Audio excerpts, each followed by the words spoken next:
മക്കത്ത് പോയാൽ കിട്ടുന്ന 3 പ്രതിഫലം. ഒന്ന് ആ മനുഷ്യന്റെ ജീവിതത്തിൽ ചെയ്ത പാപങ്ങൾ അള്ളാഹു പുറത്തു കൊടുക്കും, ഉമ്മ പ്രസവിച്ചതുപോലെ ആക്കി കൊടുക്കും.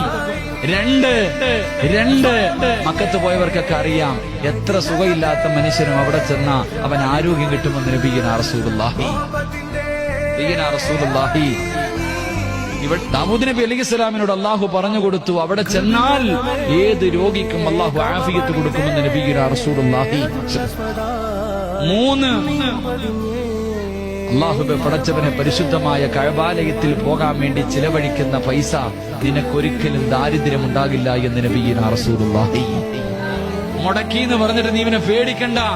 അള്ളാഹുവിന്റെ കഅബാലയത്തിൽ പോകാൻ പൈസ മുടക്കിയിട്ടുണ്ടെങ്കിൽ നീ പേടിക്കണ്ട.